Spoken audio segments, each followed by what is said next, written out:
What it is, what it do, cyber world. It is your girl, the one and only Ash Brown, and this is the Ashsaidit Show. Over 1,900 episodes, 500,000 streams around the world. All of this is on account of you guys. So thank you so very much for all of your love and support. It makes a huge difference. And because you guys love on me so much, and because I am absolutely obsessed with cats now, all right?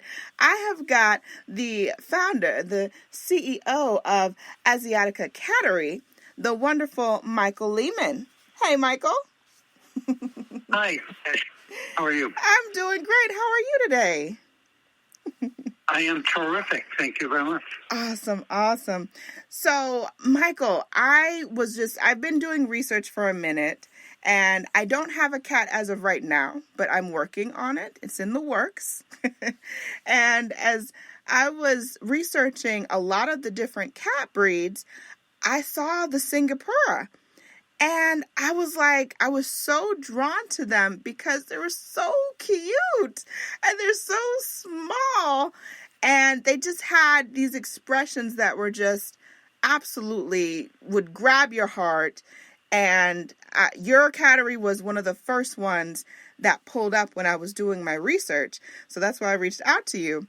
And I wanted to get some of the backstory. How did things start with this business? I have to go back about 20 years. I was living in Detroit and was married at that point in time. We had a couple cats, including a big, fluffy Angora, who at one point went to the vet, and I sat in the waiting room and looked at this cat chart on the wall, and my eyes went right to Singapura while I was waiting for the vet to come in. And it said, Singapuras are polite. And I thought, wow, that is really pretty amazing. Yeah. 15 years went by. I moved to North Carolina. As I was moving to North Carolina, I found him here in North Carolina who I bought my first Singapura from. He's still living with me. He's 14 years old. His name is Sing Hai. I bought some property from this lady who has since retired, by the way, and kind of helped her out a little bit here and there, cleaning litter boxes and mopping the floor once in a while, and feeding her cats and kittens. Yeah. And about 14 years ago, she gave me a Singapura female for a birthday present. Aww. And that female, her name was Asia, backed me into breeding. I decided that I wanted to do this. She was a little bit cement floors, cages, here and there. And I said, once I had Asia, I thought, well, I can do better than that. I'm going to breed these cats at home. I'm going to love them and kiss them and hug them and pet them and give them the very best of everything. And I've done that for the last 13 years now. So that's the backstory. Yes. That is so amazing. Wow. That is so awesome. Let me share one more thing quickly. Yeah. So there was one day when I was looking at this litter, and this one little female kitten popped out at me. She was different, kind of different than all the rest. And Karen, who owned the cattery, independently later that day said, "Have you seen this one kitten? She's really pretty special." She and I identified this one kitten out of hundreds that she and I saw over the last, the year. And that was the one that became Asia. She gave me as a birthday present. So this is a very special little kitten, and that started my cattery. Oh, goodness. Well, for you as the breeder, as like you said, they're in the house with you, you're kissing on them, you're loving on them. How do you part with these babies? I try not to be too attached to them before they leave here at 12 weeks of age.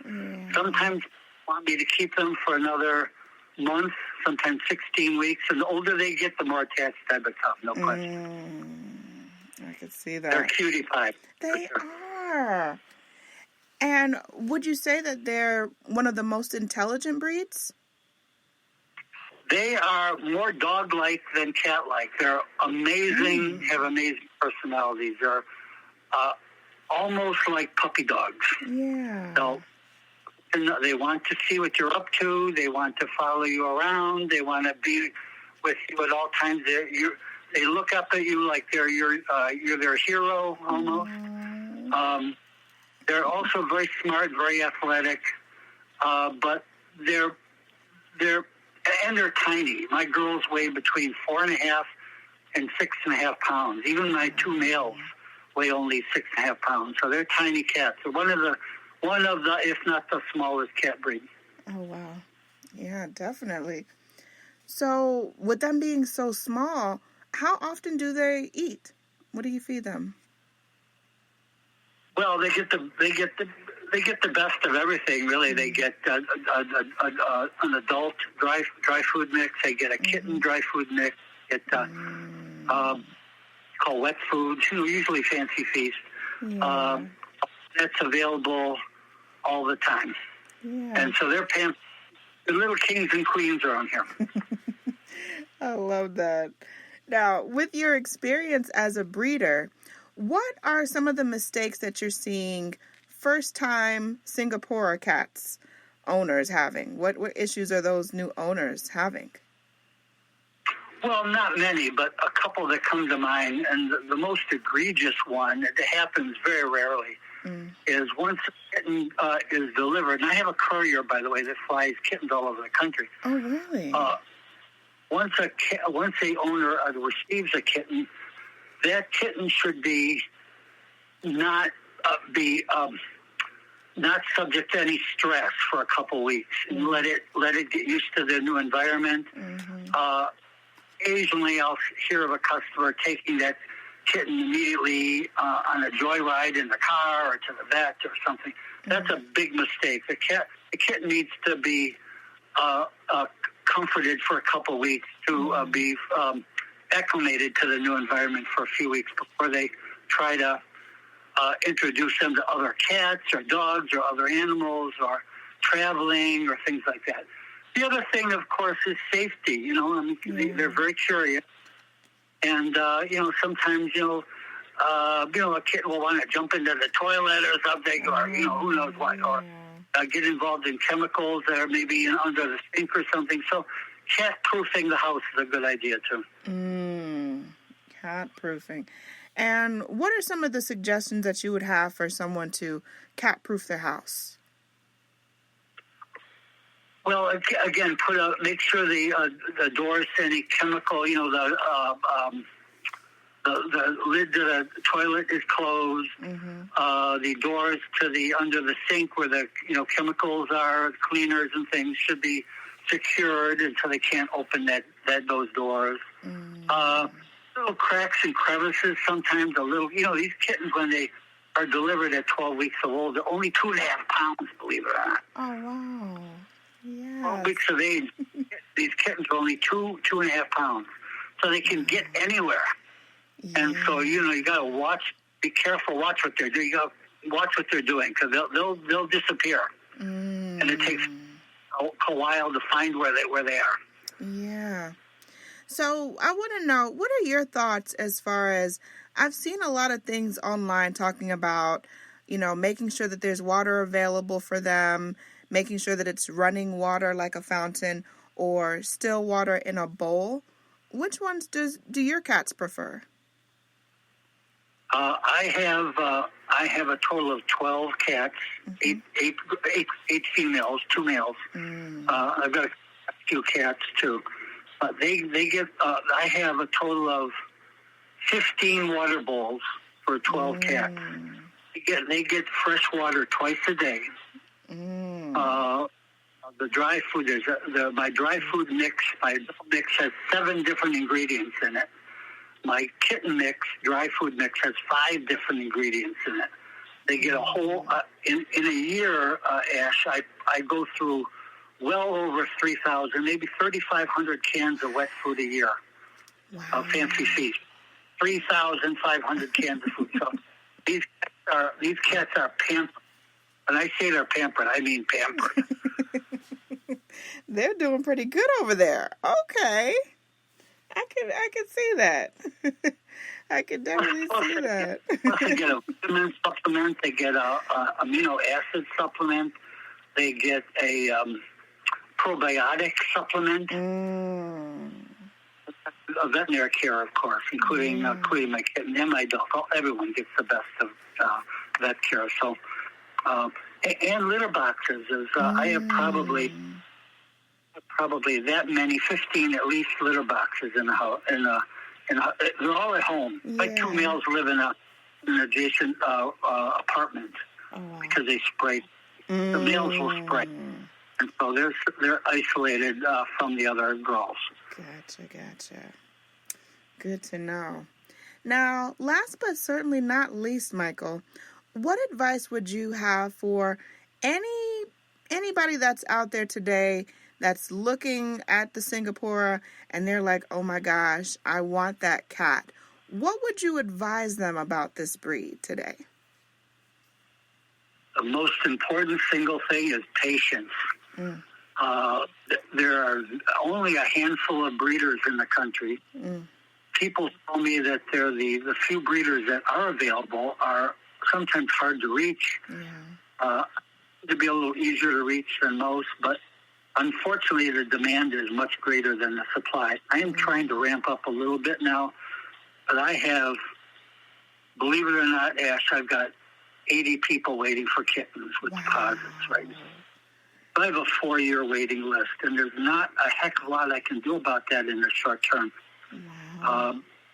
These kittens need to be born and raised. It's not like cranking up the machinery or something and making more widgets. They've got to be born and raised, and they're just not. It's not a fast process. Right, and I love the fact that you really take time with them, and to make sure that they're mature enough, that they're healthy and they're well before just having people come and get them, because I feel like that's a very important factor in their survival. I think that's very important. It's just exactly like human babies. That first 12 weeks, first couple months is a crucial period. Once they get a good start, they're set for life. Yeah. So they're loved and hugged and petted and played with, and that sets them on a healthy course for the rest of their life. That's one of maybe the key to my success. So I produce really healthy babies. Yes, I believe so, and they're definitely getting some loving, and they're getting some good eating. I love that. They get to play with each other. That's always wonderful. So I think that's a beautiful thing, Michael. Thank you so much for coming and sharing a little bit about your wonderful cattery, Michael. Appreciate that. Thank you very much.